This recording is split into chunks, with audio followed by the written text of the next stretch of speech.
That can't be Grace. She couldn't have children. How did she come with twins and also pregnant when she was infertile? Mrs. Nwachukwu's whisper silenced the entire baby shower. Everyone turned to stare at the heavily pregnant woman in the elegant Ankara dress. Two toddlers holding her hands. Emeka's champagne glass shattered on the ground. "Hello, Ma. Yes, it's me.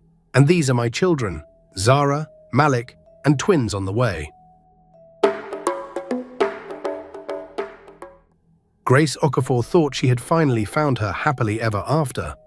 At 24 years old, sitting in that bustling restaurant in Victoria Island, Lagos, she watched the man across from her talk about his dreams with such passion that she felt her heart swell with hope. "I want at least 3 children, Emeka Nwachukwu said, his dark eyes shining with enthusiasm. "A house in Lekki with a big compound where they can play. I want to hear their laughter filling our home." Grace smiled, stirring her Chapman with the tiny red straw. "That sounds beautiful. I've always wanted a big family too." Emeka reached across the table, his hand warm as it covered hers. "You're exactly what I've been praying for, Grace. A woman who understands what family means." They had met 6 months earlier at a friend's wedding reception. Emeka was a banker with Zenith Bank, ambitious and well-spoken, the kind of man Grace's mother had been praying she'd find. Within a year, he proposed at the Lekki Conservation Centre, getting down on one knee near the canopy walkway as other visitors cheered. Their wedding in December 2017 was everything Grace had dreamed of. The ceremony took place at Cathedral Church of Christ in Lagos, followed by a lavish reception at Echo Hotel. Grace wore a stunning white gown, while Emeka looked regal in his navy blue agbada. "My son has chosen well," Emeka's mother, Mrs. Nwachukwu, told everyone at the reception. "Grace will give us many grandchildren to carry on our family name." The words made Grace glow with pride. She had found a good man from a good family, and together they would build something beautiful. The first year of marriage was sweet. Emeka and Grace moved into a 3-bedroom flat in Ikeja, and Emeka would walk past the empty second bedroom saying, "Soon our baby will sleep here." But after 6 months of trying with no pregnancy, Grace noticed subtle changes in her husband's behavior. "Maybe you should drink more Zobo," Emeka suggested one evening. "My mother said it helps with fertility." Grace laughed it off, thinking he was just anxious for their first child. But by their second year of marriage, Emeka's suggestions had turned into accusations. "Every other woman in my family gets pregnant quickly," he said one night after Grace's period arrived again. "My sister had 3 children in 4 years. Why is it different with you?" The words cut deep. "Emeka, these things take time sometimes. We should both go see a doctor." "Why should I see a doctor?" "There's nothing wrong with me. You're the one who can't get pregnant." Grace felt her eyes sting with tears. "That's not fair." "We don't know what's happening yet. What I know is that my mother is asking questions. My aunties are asking questions. Everyone wants to know why my wife isn't pregnant yet, and I don't have an answer." The pressure from Emeka's family intensified. During Sunday family gatherings at the Nwachukwu family house in Surulere, his mother would make pointed comments. "Our neighbor's daughter just had her second child, and she got married after you," Mrs. Nwachukwu would say, looking directly at Grace. "Is everything okay with you?" Grace would smile politely, dying inside. "We're in God's hands, Ma." "God's hands, yes, but have you been to see a doctor? Sometimes these things need medical intervention." Grace finally made an appointment at Nordica Fertility Center in Ikoyi. Dr. Adeyemi, a warm woman in her 50s, ran comprehensive tests over several weeks. "Mrs. Nwachukwu, I have good news," Dr. Adeyemi told her at the follow-up appointment. "All your tests came back excellent. Your hormone levels are perfect. Your ovarian reserve is healthy, and there are no issues that would prevent conception." Grace felt tears of relief. "So there's nothing wrong with me?" "Absolutely nothing. In fact, your fertility markers are quite impressive for your age. I would recommend having your husband tested as well. Male factor infertility is actually quite common and contributes to about 40% of conception difficulties." When Grace told Emeka about the test results that evening, his reaction shocked her. "So now you want to embarrass me by making me go for tests?" His voice was cold. "You want to tell people there's something wrong with me?" No, Emeka. The doctor just said we should both be tested to understand the full picture. I don't need to be tested. I'm fine. The problem is obviously with you, and these doctors are just trying to protect your feelings. But my tests came back normal. They said I'm perfectly healthy. Emeka's jaw tightened dangerously. Then maybe you need to see a different doctor. One who will actually find out what's wrong with you instead of giving you false hope. Grace watched her husband walk out of their bedroom, and for the first time, she felt truly afraid of what was happening to their marriage. Over the following months, Emeka became a different person. He started coming home late, sometimes smelling of perfume that wasn't Grace's. When she asked about his day, he would snap at her or ignore her completely. Their bedroom became a place of tension. Emeka would check his phone app and announce "Tonight is your fertile window. Don't make any plans." There was no romance, no connection, just clinical attempts to conceive that left Grace feeling used and empty. Emeka, can we talk about us? Grace tried one Saturday morning while he was getting ready to go out. Talk about what? About how we barely communicate anymore. About how you treat me like I'm just a baby-making machine. He turned to face her, his expression hard. Maybe if you actually did your job as a wife and gave me a child, I wouldn't have to treat you like one. The cruelty in his voice made Grace's breath catch. Your job as a wife? Yes. What did you think marriage was about? I married you to build a family, not to have a roommate who can't even do the one thing women are supposed to do naturally. Grace felt something break inside her. I am more than just a womb, Emeka. Are you? Because from where I'm standing, you're a wife who can't give me children. That's all I see. He left the house, and Grace sat on their bedroom floor and cried harder than she'd ever cried in her life. Things got worse. Emeka stopped pretending to care about anything except getting her pregnant. He tracked her cycle obsessively, making demands about when they would try.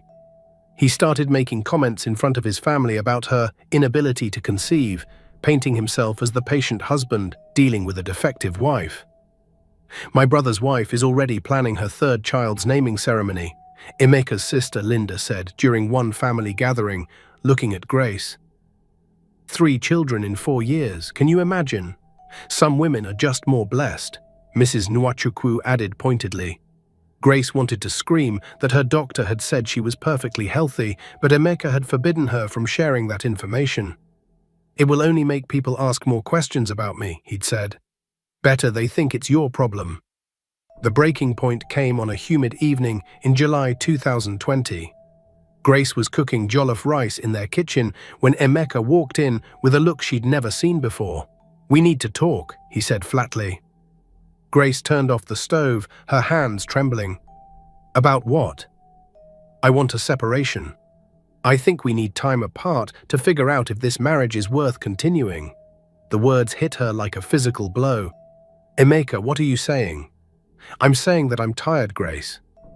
I'm tired of trying. I'm tired of the disappointment every month. I'm tired of my family asking questions I can't answer. I'm tired of being married to someone who can't give me what I need. But the doctor said I'm healthy. We just need to be patient, maybe try IVF or... I don't want IVF. Emeka's voice rose. I don't want to spend millions of naira on treatments that might not even work. I want a natural family with someone whose body actually works properly. Grace felt tears streaming down her face. So you're leaving me because you think I'm broken? I'm leaving because this isn't working. You need to accept that. Where will I go? This is our home. Actually, this flat is in my name. I paid for everything. You have 2 months to find somewhere else to live. Grace stared at the man she'd married, the man who'd promised to love her in sickness and health. He looked at her with nothing but cold indifference. Is there someone else? The question came out as a whisper. Emeka's silence was enough. Who is she? That's not important right now. It's important to me. Who is she, Emeka? He sighed, annoyed. Her name is Adaeze. She works at my bank. And before you ask, nothing physical happened while we were together. We're just friends who understand each other, friends who understand each other. Grace felt like she was drowning. How long? Does it matter? Yes, it matters. How long have you been having an understanding with this woman? A few months. She's been someone I can talk to about what I'm going through. Someone who doesn't make me feel guilty for wanting a family. The accusation in his words was clear. Grace was making him feel guilty for wanting children, even though she'd spent 3 years desperately trying to give them to him. Emeka, please. We can work through this. We can see a marriage counselor.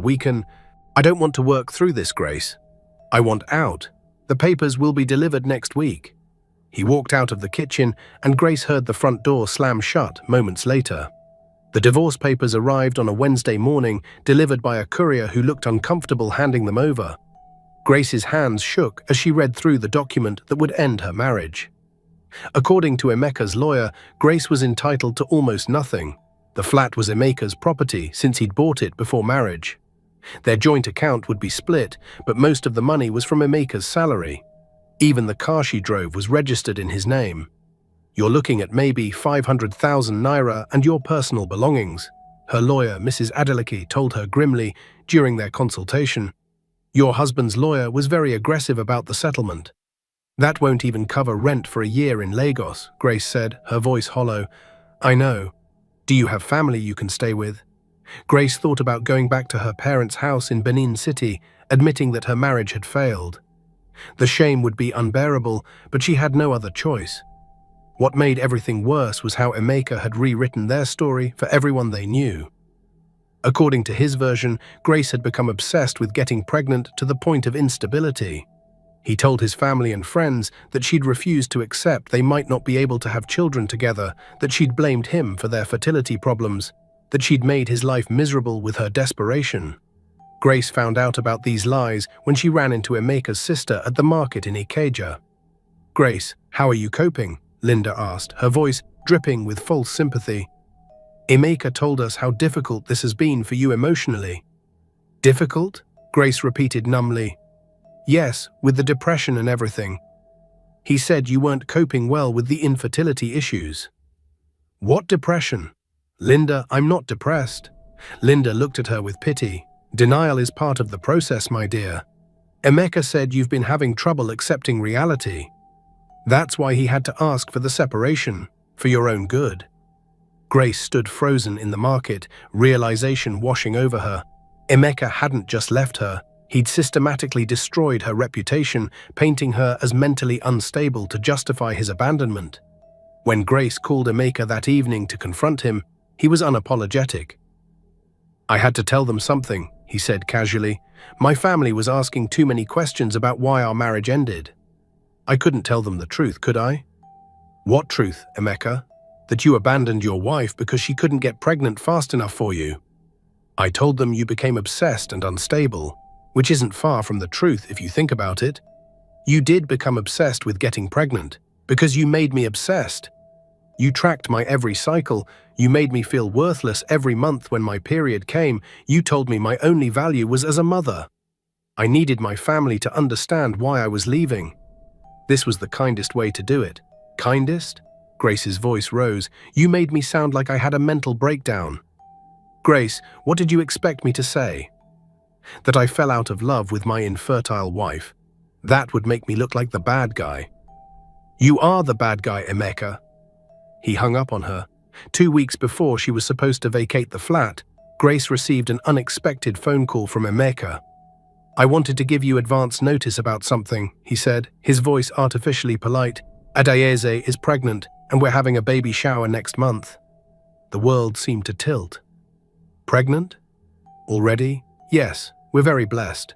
It happened naturally, no problems at all. The emphasis on no problems at all was clearly meant to hurt her.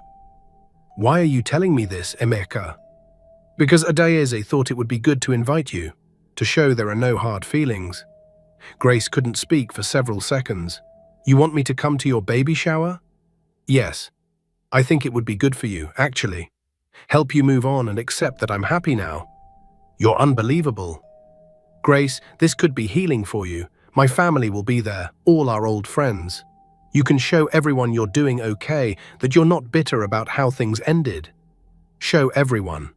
That's what this was really about. Emeka wanted her there as proof that his version of their story was true, that she'd accepted the end of their marriage because she'd been unstable anyway. I don't think. The invitation will be delivered to you tomorrow. I really hope you'll come. It would mean a lot to Adayeze and me. After he hung up, Grace sat in the empty flat that would soon no longer be hers, holding her phone and trying to process what had just happened. Emeka wanted her at his baby shower. He wanted to parade her in front of everyone as the broken ex-wife who couldn't give him children, while his new partner glowed with the pregnancy Grace had failed to provide. The invitation arrived the next day, an elegant card with silver lettering. You're invited to celebrate baby Nwachukwu. Join Emeka and Adayeze as they prepare to welcome their little blessing. Their little blessing. Grace stared at those words until they blurred. That evening, she called her older sister Angela, who lived in Abuja. He did what? Angela's voice was sharp with anger after Grace explained everything. He wants me at his baby shower, sister. He wants everyone to see me looking pathetic while he celebrates his new family. That man is wicked, pure evil. Don't go to that nonsense baby shower. I don't know what to do anymore. I feel so lost. Come to Abuja, Angela said firmly. Leave Lagos and that terrible man behind. Come stay with me and Chidi for a while. You need to get away from all of this. Grace looked around the flat that had been her home for 3 years. She had nothing left in Lagos except pain and humiliation. Okay, she whispered. I'll come. Moving to Abuja felt like being reborn. Angela and her husband Chidi welcomed Grace into their home in Maitama with open arms and no judgment. What that man did to you was abuse, Angela told her sister one evening as they sat on the veranda. You know that, right? Everything Emeka did was emotional abuse. I keep thinking maybe I was obsessed like he said. Maybe I did make everything about getting pregnant. Because he made it about getting pregnant. He's the one who tracked your cycles, made you feel worthless, then blamed you for being focused on the very thing he demanded from you. Angela arranged for Grace to see a therapist, Dr. Okonkwo, who specialized in trauma from emotional abuse. What you experienced is called gaslighting, Dr. Okonkwo explained during their second session. Your ex-husband systematically made you doubt your own reality, made you believe you were the problem, made you feel crazy for having normal reactions to his abuse. But what if there really was something wrong with me? What if I really couldn't have children? Let me ask you something, Grace. Did you ever follow up with Dr. Adeyemi at Nordica after your husband asked for divorce? Grace shook her head. I was too devastated to think about it. I think you should. I think you need to know the truth about your body, separate from anything your ex-husband told you. The next week, Grace went back to see Dr. Adeyemi in Lagos. Ms. Okafor now, Dr. Adeyemi corrected herself. It's good to see you. How can I help? I need to know the truth, doctor. Can I have children or not? Dr. Adeyemi pulled up Grace's records on her computer.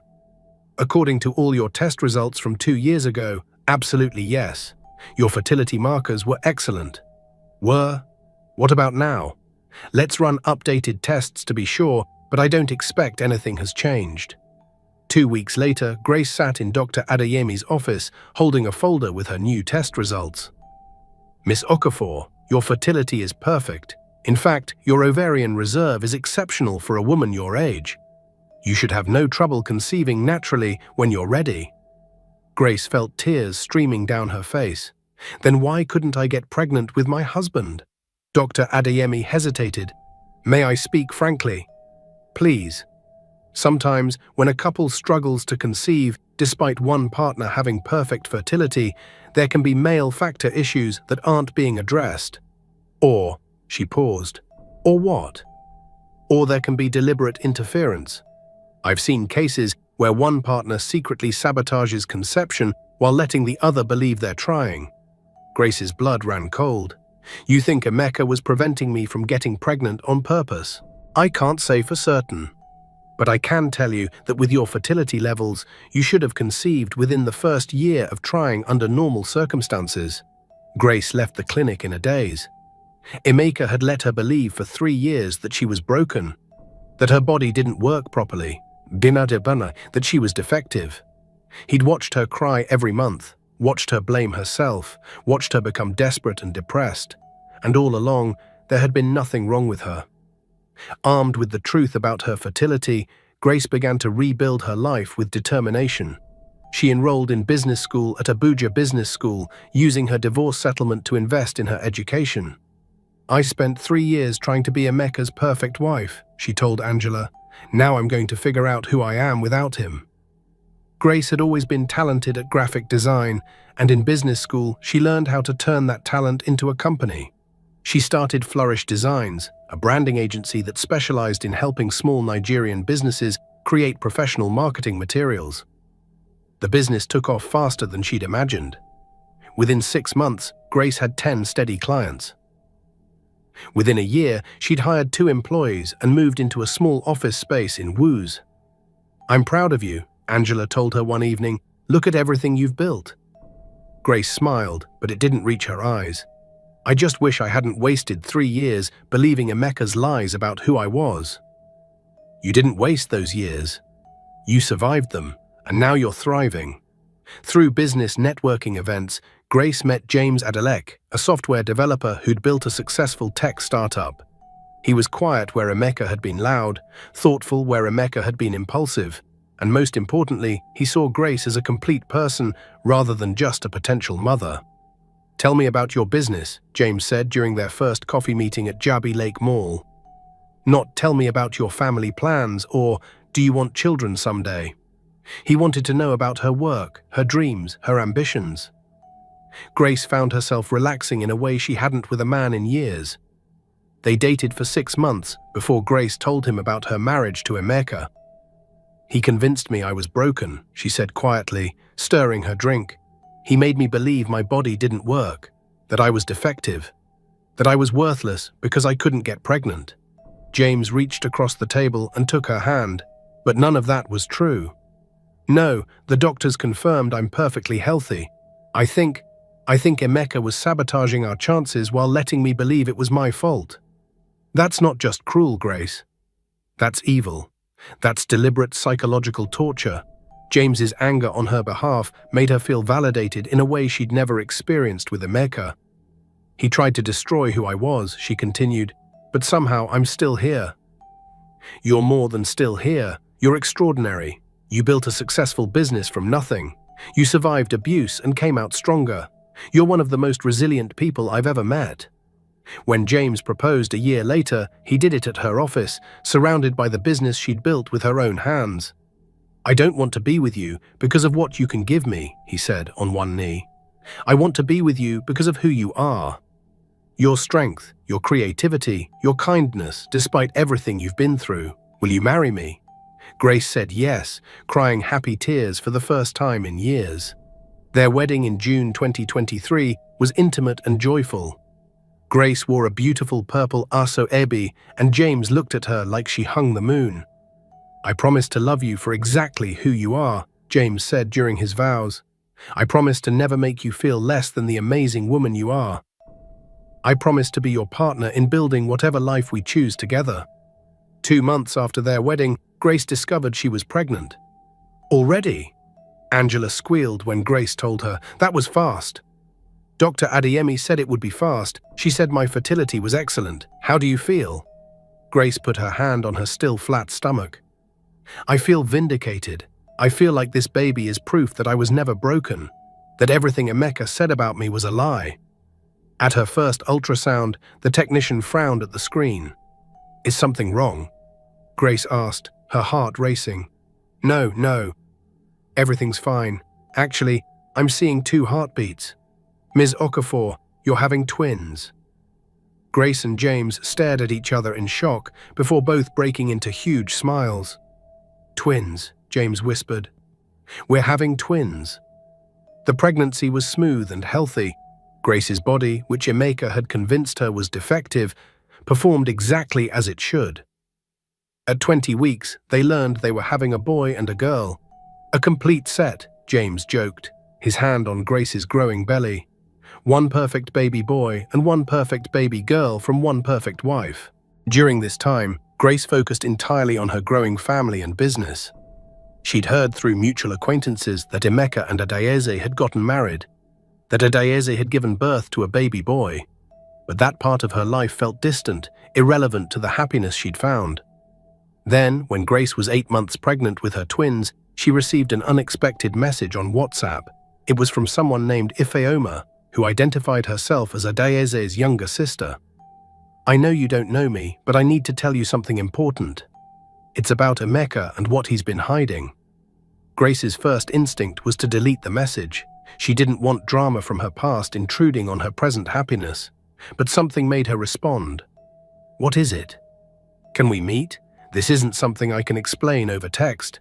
They agreed to meet at a quiet cafe in Wuze the following Saturday. Ifeoma was a thin young woman in her mid-20s, wearing jeans and a worried expression. "Thank you for meeting me," Ifeoma said, fidgeting with her phone. "I've been struggling with whether to reach out, but I feel like you deserve to know the truth." "What truth?" Ifeoma took a deep breath. "Emeka is infertile. He's been infertile this whole time. That baby he and my sister have isn't his biological child." Grace felt the world tilt. "What are you saying?" "My sister was having an affair with her ex-boyfriend when she got pregnant. The baby is not Emeka's. But Emeka doesn't know that, and my sister has been lying to him since the beginning." "How do you know this?"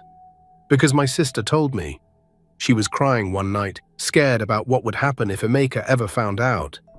She said she knew Emeka was infertile because he'd had medical tests done that showed he had severe fertility issues. But he's been lying to everyone, including her, pretending everything was fine." Grace sat back in her chair, processing this information.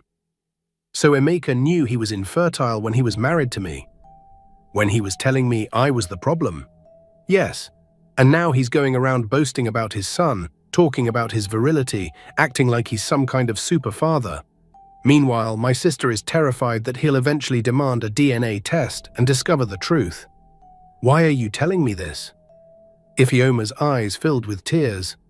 "Because I heard what Emeka did to you. How he made you believe you couldn't have children, how he destroyed your reputation, how he blamed you for everything, and now you're about to have twins with your new husband. And Emeka is planning another baby shower. Another baby shower. For my sister's second pregnancy. She's pregnant again, and before you ask, yes, it's by the same ex-boyfriend. Emeka still doesn't know." Ifeoma pulled out her phone and showed Grace a baby shower invitation. "They're having it in Lagos next month at Emeka's mother's house in Surulere. My sister insisted on inviting you. She said something about wanting to show there were no hard feelings. But I think Emeka pushed her to do it. He wants to parade his new family in front of you." Grace stared at the invitation. After everything she'd learned, after all the pain and healing, Emeka wanted to drag her back into his toxic world one more time. "I don't know why I'm telling you all this," Ifeoma continued. "Maybe because you deserve to know the truth. Maybe because I'm tired of watching my sister lie. Maybe because Emeka deserves to be exposed for what he did to you."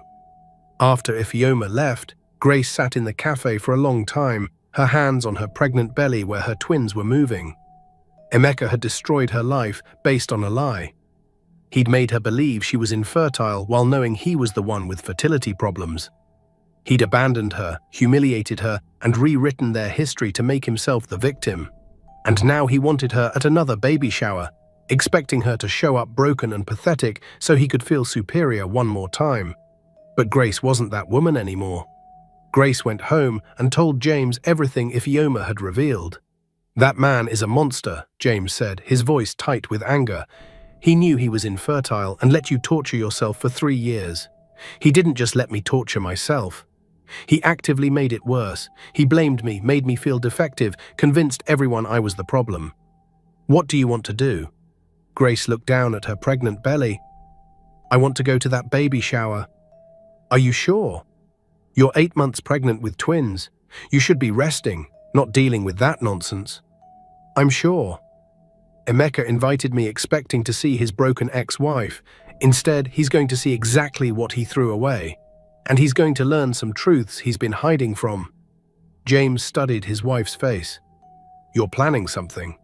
"I'm planning to show Emeka who I really am. And maybe give him some information he should have." "What kind of information?" Grace told him about Adaeze's infidelity, about the baby that wasn't Emeka's. about all the lies built on top of lies. So Emeka's been living a lie this whole time, James said slowly, pretending he has a son when the child isn't even his biological son. Yes, and now they're having a baby shower for a second child that also isn't his. Karma really is something. Over the next few weeks, Grace prepared for the baby shower like she was preparing for battle. She hired a professional makeup artist, bought a stunning emerald green Ankara dress that perfectly showcased her pregnant belly, and arranged for professional photos to be taken with her and James together. "You look like a queen," Angela said when she saw Grace's outfit the day before the baby shower. "I feel like one," Grace replied. "I survived Emeka. I built a business. I found real love. I'm about to have 2 healthy babies. I'm not the broken woman he tried to make me believe I was. Are you sure you want to go? You could just send him those documents from Dr. Adeyemi showing you were never infertile. Make your point without having to see him." "No, I need to see his face. I need him to look at me thriving and realize he gave up something precious because of his own lies." The baby shower was on a Saturday afternoon. Grace and James drove from Abuja to Lagos, arriving at the Nwachukwu family house in Surulere just after the party had started. The house was decorated with pink and blue balloons, and the yard was full of guests. Grace recognized many of them. Emeka's family members, old mutual friends, the same people who'd believed his lies about her. She took a deep breath, her hand on her belly where her twins were moving. "Ready?" James asked, squeezing her other hand. "Ready." They walked into the party together, and the reaction was immediate. Conversations stopped, heads turned, people stared. Grace Adelek, the woman Emeka had described as broken and infertile, was standing in their midst, 8 months pregnant with twins, glowing with health and happiness, her handsome husband by her side. Emeka was standing near the drinks table when he saw her. His face went completely white, and the bottle of malt he was holding slipped from his fingers and shattered on the ground. "Grace?" His voice came out as a croak. Everyone in the yard turned to stare. Adeyeze, heavily pregnant with her second child, looked confused and alarmed. "Hello, Emeka," Grace said calmly. "Thank you for the invitation. I thought it would be good to show you how well I'm doing." Mrs. Nwachukwu approached first, her eyes wide. "Grace, is that really you? Are you pregnant?" "Yes, Ma. 8 months pregnant with twins, a boy and a girl." "Twins?" The older woman's voice was faint. But Emeka said you couldn't have children. He said that's why your marriage ended." "Did he?" Grace looked directly at Emeka. "That's interesting, because my doctors always told me I was perfectly fertile. In fact, my doctor said my fertility markers were exceptional." Linda, Emeka's sister, stepped forward. "But you tried for 3 years and couldn't get pregnant. How do you explain that?" "I've been wondering about that myself," Grace said, "especially since I got pregnant just 2 months after marrying my new husband. It makes you think, doesn't it? If I was so infertile, how did I conceive twins so easily?" She could see understanding dawning on several faces in the crowd. Emeka found his voice, though it shook. "Who is this man? Your new husband?" "This is James Adeleke. He's a software entrepreneur, and more importantly, he's a good man who's never made me feel less than I am." James wrapped his arm around Grace protectively, his presence calm and strong beside her. "Grace, what are you doing here?" Adeyeze asked, her voice high with anxiety. She clutched her pregnant belly, looking between Grace and Emeka with growing panic. "I was invited, remember? You wanted to show there were no hard feelings, so here I am, showing everyone exactly how I'm feeling these days." Grace smiled. "I'm feeling blessed. I'm feeling vindicated. I'm feeling like the truth is finally coming to light." "What truth?" Emeka's voice was tight with barely controlled panic. "The truth about fertility, Emeka. About who could have children and who couldn't." Mrs. Nwachukwu looked confused. "I don't understand what's happening." Grace reached into her designer handbag and pulled out a folder. "I brought some documents I thought people might find interesting. My medical records from Nordica Fertility Center." "Grace, don't." Emeka started forward, but James stepped slightly in front of his wife. "Let her speak," James said quietly, but there was steel in his voice. "These are my test results from when Emeka and I were married," Grace continued, opening the folder, "and these are updated results from last year. Both sets of tests show the same thing: perfect fertility, healthy hormone levels, excellent ovarian reserve. According to Dr. Adeyemi, I should have been able to conceive naturally within the first year of trying." She looked around at the shocked faces. So the question becomes, if I was so fertile, why couldn't I get pregnant during my 3 years of marriage to Emeka? "Maybe your new husband's fertility is better," Linda suggested weakly. "Maybe," Grace agreed, "or maybe the problem was never with me at all." Emeka's face had turned a grayish color. "Stop this, Grace. This is inappropriate." "Inappropriate? What's inappropriate is letting your wife believe for 3 years that she's defective when you knew the truth all along." "What truth?" Ms. Nwachukwu demanded. "Emeka, what is she talking about?" Before Emeka could answer, Grace continued, "Emeka had fertility testing done too, didn't you? At Lagos University Teaching Hospital. Would you like to share those results with everyone?" "How do you know about that?" Emeka's voice was barely a whisper. "Because I requested copies of all medical records from our marriage. Imagine my surprise when I discovered you'd been tested and the results showed severe male factor infertility. Low sperm count, poor motility. The doctor said natural conception would be extremely difficult, possibly impossible." Gasps rippled through the crowd. "You knew," Grace said, her voice breaking slightly despite her resolve to stay strong. "You knew you were the one with fertility problems, and you let me believe it was my fault. You watched me cry every month. You watched me inject myself with hormones. You let me think my body was broken." "That's a lie," Emeka shouted, but his voice lacked conviction. "Is it? Then show everyone your medical records. Prove me wrong." Emeka stood frozen, unable to speak. Mrs. Nwachukwu turned to her son, her face a mixture of horror and dawning understanding. "Emeka, is this true? Do you have fertility problems?" Emeka's voice failed him. "Because if you do," Grace continued gently, "then there's something else everyone should know." She turned to look at Adayeze, who had gone pale. "Adayeze, how long have you been with Emeka? When did your first child... When did little Chidi arrive?" "What does that have to do with anything?" Adayeze's voice was shrill. "Just answer the question." "We got together right after his divorce was final. Chidi was born 9 months later. 9 months, and you conceived naturally, no fertility treatments, no problems at all." "Yes, Emeka is very virile, not like..." Adayeze stopped herself, but the damage was done. "Not like with his first wife, you mean?" Grace finished. "Except we've just established that I'm very fertile. So if Emeka has severe fertility problems, and you got pregnant so easily, doesn't that seem strange to anyone else?" The silence in the yard was deafening. "What are you suggesting?" Mrs. Nwachukwu asked slowly. "I'm not suggesting anything. I'm just pointing out that the math doesn't add up. A man with documented severe fertility issues somehow fathers 2 children in quick succession." Grace shrugged. "It's almost miraculous." Adayeze's face had gone from pale to bright red. "Are you calling me a liar? Are you saying my children aren't Emeka's?"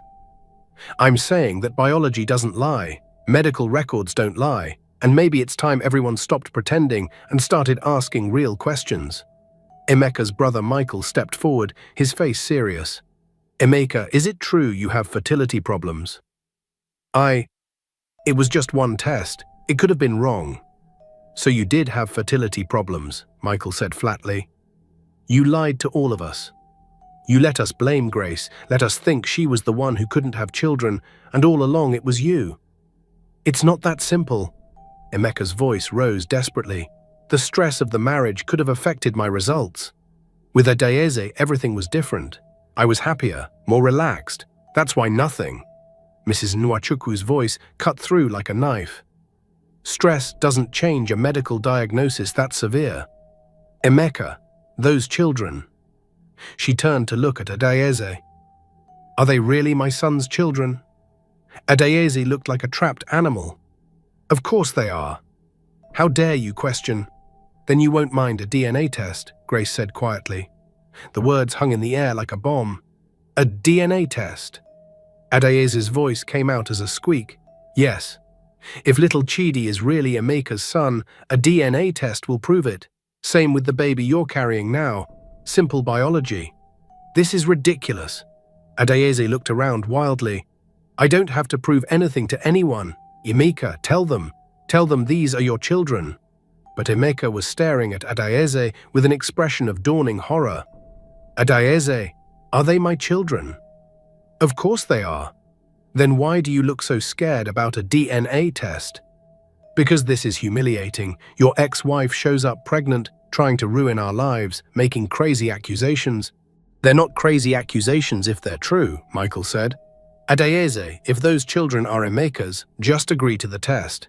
It will shut everyone up and prove Grace wrong. Adaeze's eyes darted around the yard, looking for escape. I don't need to prove anything. Emeka knows those children are his. Does he? Grace asked softly. Because here's what I think happened. I think Emeka knew he was infertile when he was married to me. I think he was sabotaging our chances of conceiving while blaming me for our failures. And I think when he met you, Adaeze, he told you the same lies. But you were already pregnant with someone else's child, weren't you? That's insane, is it? Then explain how a man with severe fertility problems suddenly has 2 children in rapid succession. Explain how a woman who's been with an infertile man gets pregnant so easily. The only explanation is that those children have a different biological father. Ifeoma, who had been standing quietly at the edge of the crowd, stepped forward. Her voice was quiet but clear. Sister, just tell them the truth. Everyone turned to stare at the young woman. Ifeoma, shut up, Adaeze hissed. I can't stay quiet anymore. These people deserve to know. Ifeoma looked at Emeka with pity. The children aren't yours. Adaeze was having an affair with her ex-boyfriend Kunle when she got pregnant the first time. And she's pregnant by him again now. The explosion of voices was immediate. People shouting questions, exclaiming in shock, demanding answers. Adaeze stood frozen, tears streaming down her face. Ifeoma, how could you? How could I? How could you, sister? This man destroyed his first wife over fertility issues that were his own fault. And then you let him believe he fathered your children when you knew the truth. Emeka looked like he'd been hit by a truck. Kunle? Your ex-boyfriend Kunle? You told me you hadn't seen him in years. Emeka, I can explain. How long? His voice was hollow. How long have you been seeing him? Adaeze's silence was answer enough. Mrs. Nwachukwu made a sound like a wounded animal. So I don't have grandchildren. Little Chidi isn't my grandson. Ma, I'm sorry, Adaeze whispered. I never meant for it to go this far. I was already pregnant when Emeka and I got serious. I panicked. I knew he wanted children, and I thought if I told him the baby was his, everything would work out. Work out? Emeka's voice rose. You let me believe I was a father. You let me bond with that child. You let me name him after my father. I know. I'm sorry. And the second child? Were you ever going to tell me the truth? Adaeze just cried harder. Emeka turned to Grace, his face a mask of devastation. Did you know about this before today? Ifeoma told me a month ago. She thought I deserved to know the truth about what you did to me. And she was right. So you came here to expose us? To humiliate me? Grace looked at the man who had destroyed her life, who had made her believe she was worthless, who had stolen 3 years of her life with his lies. She felt something shift inside her, not satisfaction at his pain, but a deep sense of closure. No, Emeka. I came here to show you what you lost. Pshabisas. I came here to prove that I was never the broken one. I came here to set the record straight for everyone who believed your lies about me. She placed her hand on her pregnant belly. I came here to show you that I'm not only capable of having children, I'm having 2 of them at once. And they're being raised in a home full of love and honesty, things you don't understand. She looked around at the shocked faces of Emeka's family and friends. For 3 years, I believed I was defective because this man told me I was. He tracked my cycles, controlled my body, blamed me for our inability to conceive, all while hiding the fact that he was the one with fertility problems. He made me feel worthless, then left me for someone he thought could give him what I supposedly couldn't. Mrs. Nwachukwu was crying now. Grace, we didn't know. If we had known the truth. I'm not telling you this for an apology, Grace said gently. I'm telling you this because every woman deserves to be believed about her own body. Every woman deserves to know the truth. And every woman deserves a partner who doesn't use her perceived failures to justify his own cruelty. She turned back to Emeka one last time. You thought you were ending my life when you divorced me. You thought I would never recover, never be happy, never have the family I wanted. You even invited me here today, thinking you'd get to parade your success in front of my failure. Grace smiled, and it was genuine. But here's what you didn't understand, Emeka. You weren't my blessing. You were my lesson. You taught me that I'm strong enough to survive betrayal. You taught me that my value isn't determined by what I can give a man. You taught me that sometimes the worst thing that happens to you is actually the universe pushing you towards something better. She gestured to James and her pregnant belly. This is my better. A man who loves me for who I am, not what I can produce. Children who will grow up knowing their mother is strong and worthy. A life built on truth instead of lies. And you, she looked at Emeka with something close to pity. You spent so much energy trying to destroy me that you destroyed yourself instead. You built your new life on the same lies you used to end our marriage, and now those lies have caught up with you. Emeka opened his mouth, but no words came out. Grace took James's hand. We should go. I've said what I came to say. As they walked toward the gate, Mrs. Nwachukwu called out, Grace, wait. Grace turned back. The older woman approached, tears streaming down her face. I'm so sorry for how we treated you, for believing Emeka's lies, for making you feel like you weren't good enough for our family. Mrs. Nwachukwu, you only knew what Emeka told you.